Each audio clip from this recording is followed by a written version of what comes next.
Assalamualaikum warahmatullahi wabarakatuh. Perkenalkan, nama saya Rika Lailia dari Fakultas Ekonomi dan Bisnis Islam, jurusan Manajemen Keuangan Syariah.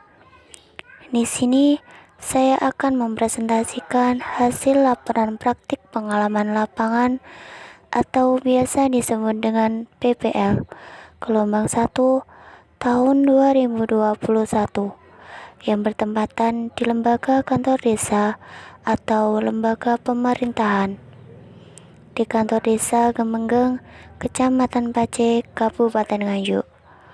Praktik pengalaman lapangan kali ini berbeda dengan praktik pengalaman lapangan sebelumnya.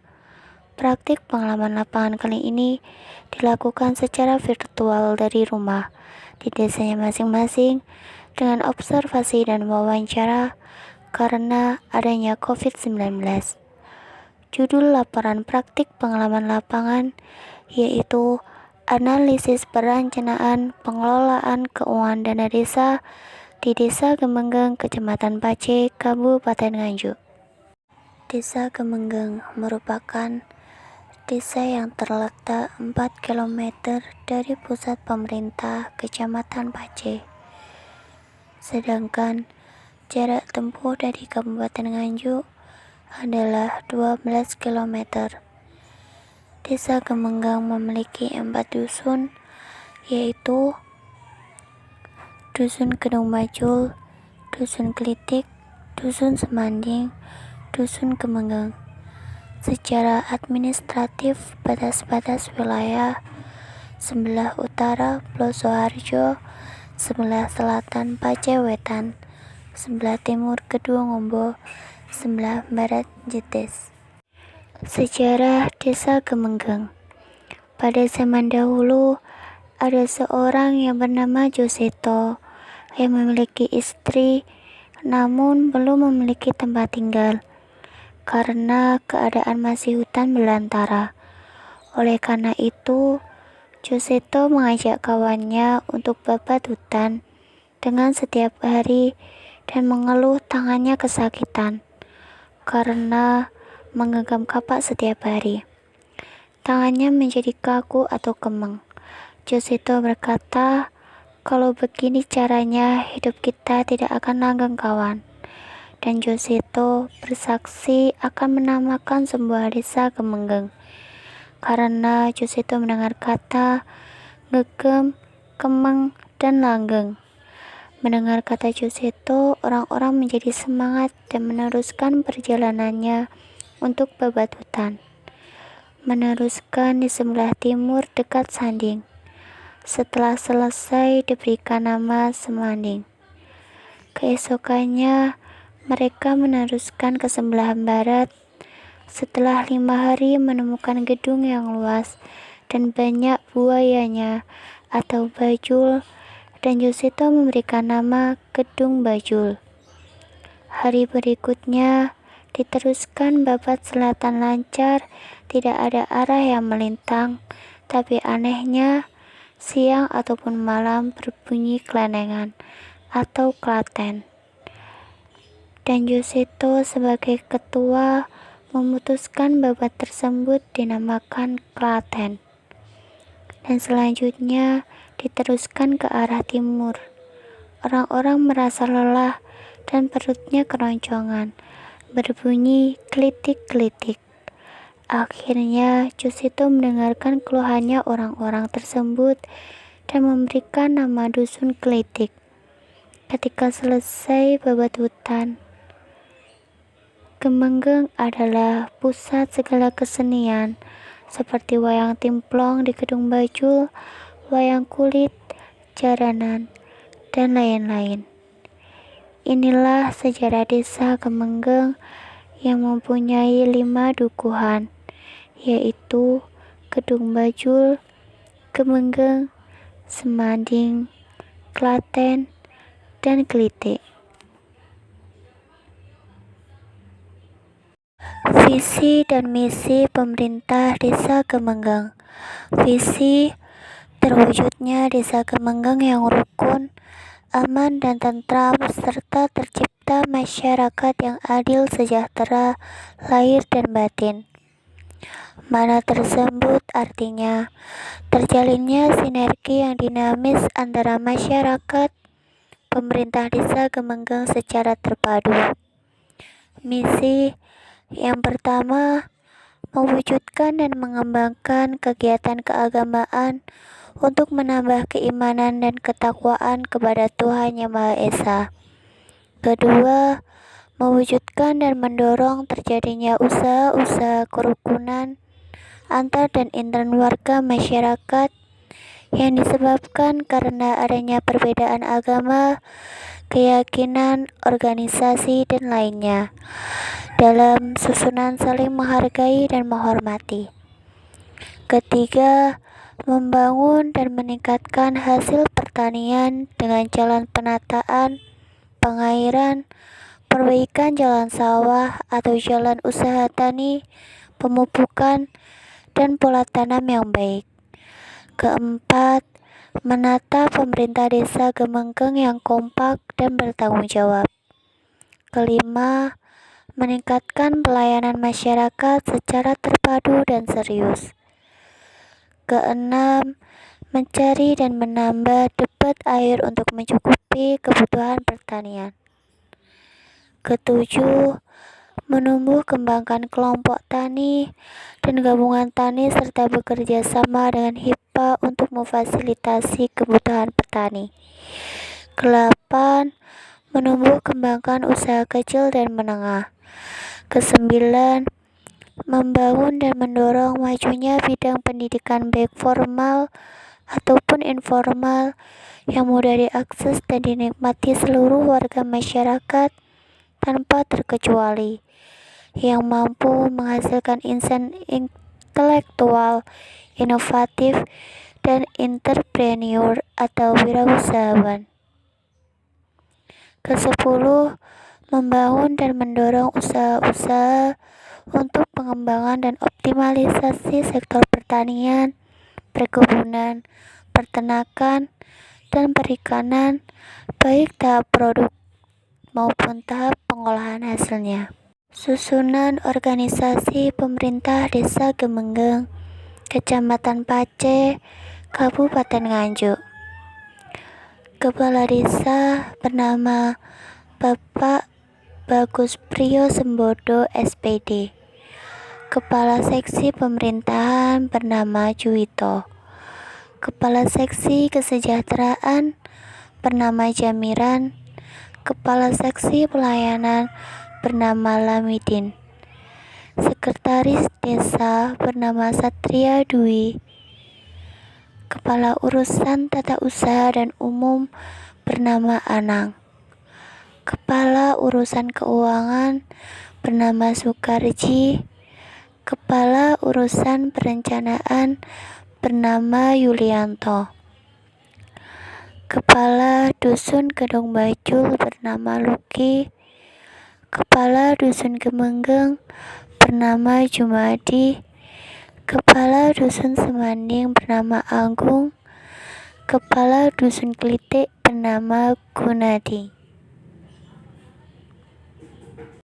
Hasil temuan di tempat praktik pengalaman lapangan. Setelah melakukan wawancara dan observasi mengenai perencanaan pengelolaan keuangan dana desa bersama Bapak Bagus selaku Kepala Desa di Desa Gemenggeng.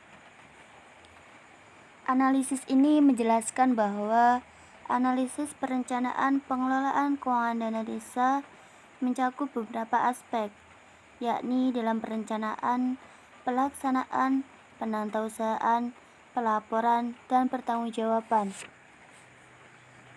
Yang menjelaskan bahwa 1. Perencanaan yang dilakukan pemerintah desa Gemenggeng yaitu untuk membentuk rancangan anggaran pada dana desa maupun alokasi dana desa. Perencanaan ini merupakan sistem pengelolaan keuangan pada dana desa di Desa Gemenggeng. Hal ini biasanya dilakukan dalam tahap perencanaan dalam anggaran pendapatan dan belanja desa atau PAP desa. Dan perencanaan ini biasanya dalam merencanakan pengelolaan keuangan membuat rencana jangka menengah atau RPJM, dan ada tahap-tahap dalam perencanaan pengelolaan keuangan desa. Tahapan perencanaan pengelolaan keuangan desa di Desa Gemenggeng, yang diawali dengan membuat rancangan pembangunan jangka menengah desa atau RPJM desa dalam jangka 5 tahun dengan strategi dalam pembangunan desa dan pemrograman kerja desa. RPJM disusun untuk dasar pembangunan oleh pemerintah. Hal ini berfungsi untuk membuat dokumen perencanaan tahunan desa, yaitu Rencana Pemerintah Desa atau RKP Desa, yang menjamin dalam perencanaan, penganggaran, pelaksanaan, dan pengawasan, yang berisikan rencana dan rumusan kerja yang dilaksanakan oleh pemerintah desa dalam jangka 1 tahun. RKP Desa merupakan dasar pembuatan rancangan anggaran pendapatan dan belanja desa atau RAPB Desa, yang disusun oleh sekretaris desa yang sesuai dengan RKP Desa dan disampaikan oleh kepala desa kepada RAPB Desa dan kepada BPD. Setelah itu diserahkan kepada bupati yang melalui camat untuk dievaluasi dan disetujui BPD untuk disahkan.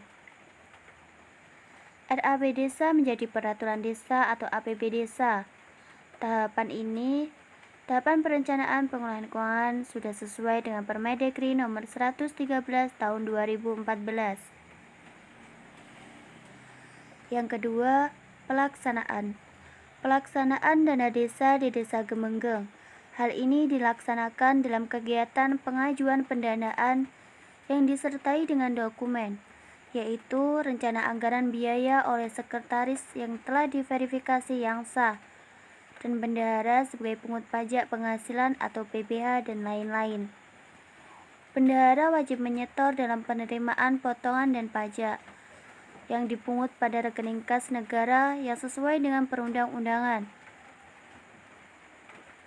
dan sesuai dengan Permendagri nomor 113 tahun 2014.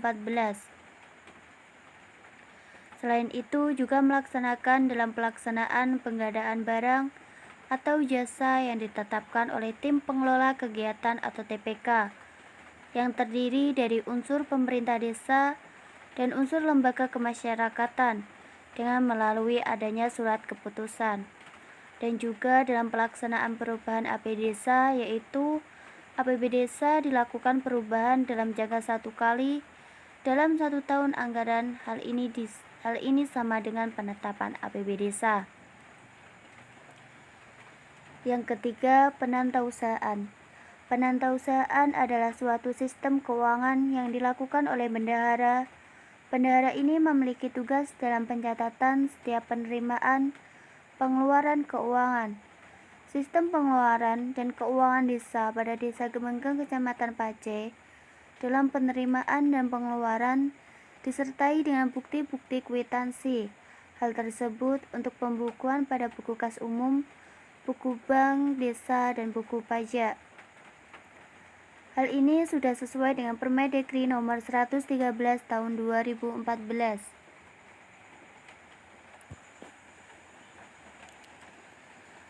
Keempat, pelaporan. Pelaporan pada Desa Gemenggeng ini menjelaskan bahwa laporan pelaksanaan APB Desa yang disampaikan oleh Kepala Desa terdiri dari pelaporan pelaksanaan APB Desa dan laporan realisasi kegiatan maupun laporan anggaran pendapatan dan belanja desa. Yang kelima, pertanggungjawaban. Pertanggungjawaban merupakan suatu kewajiban dalam bertanggungjawab mengenai penyampaian laporan yang disampaikan oleh Kepala Desa kepada BPD. Hal berikut harus memuat laporan realisasi APB Desa, laporan realisasi kegiatan, laporan kegiatan yang belum terlaksana, seperti pembangunan dan laporan anggaran. Kendala dan solusi perencanaan pengelolaan keuangan dana desa. Dari hasil penemuan yang terkait perencanaan pengelolaan keuangan yang dilakukan dengan observasi dan wawancara di kantor Desa Gemenggeng dengan Bapak Bagus yang mengatakan bahwa pada saat ini belum ada kendala Namun biasanya kendala ini dalam perencanaan pengelolaan keuangan dana desa yang terkait dengan ketidakpastian dalam pembuatan dokumen dalam laporan pertanggungjawaban yang merupakan pencairan dana desa. Hal ini disebabkan mengenai tahapan penyusunan anggaran. Setiap kendala pasti ada solusinya, yaitu dengan cara musyawarah terhadap semua pengurus desa dan masyarakat dalam penyusunan anggaran yang harus dipertanggungjawabkan dengan arahan kebijakan pembangunan desa. Tujuannya akan mencapai tujuan yang telah ditetapkan. Kebijakan ini merupakan petunjuk dalam pengembangan program atau kegiatan agar berjalan lancar dalam mewujudkan tujuan, supaya dalam pembuatan dokumen dalam tahapan penyusunan anggaran bisa tepat waktu, yang berupa RPB Desa, APB Desa, RPJM Desa, dan RKP Desa. Jadi yang melaksanakan itu pengelola keuangan, kemudian di akhir termin harus ada SLDC-nya. Jadi 3 apa ya, 3 apa ya, kapan dilancarkan. Nah, terus yang keempat, ketiga,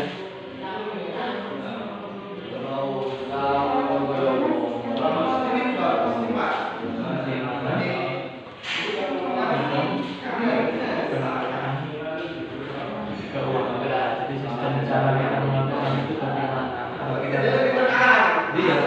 Jadi ada bendahara, ada PK. Jadi ada masing-masing definisinya. Misalkan PK pembangunan tadi. Nah, keuangannya yang untuk loan, yang untuk bangun. Nah, paling turunnya dari bendahara. Pertama, dana desa itu turun di bendahara dulu. Setelah bendahara, ini dicairkan ke PK.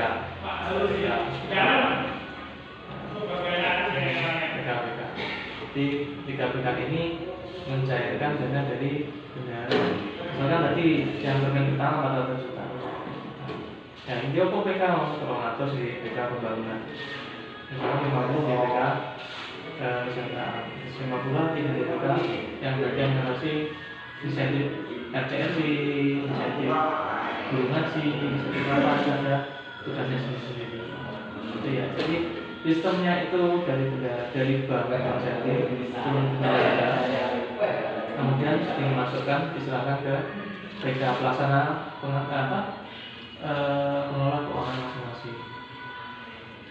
Jadi tidak bendahara langsung belanja bukan, atau bendahara desa belanja bukan. Jadi ada pengelola keuangan yang masing-masing. Jadi tersusun, jadi gak bingung dikasih kilowatt, tidak bingung. Misalnya manfaat.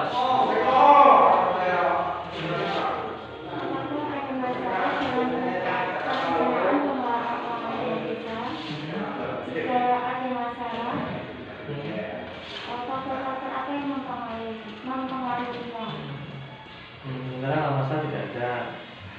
Mungkin ada, ya banyak. Mungkin kalau masalah di sistemnya atau masalah di pelaksanaannya tidak ada. Ya mungkin kalau PK ini pembangunan seperti teman kok belum terlaksana, karena mungkin kerjanya mau seperti pembangunan itu kan kita tidak bisa bekerja dengan info misalkan harus selesai dari tidak bisa lebih bisa luar. Misalkan pembangunan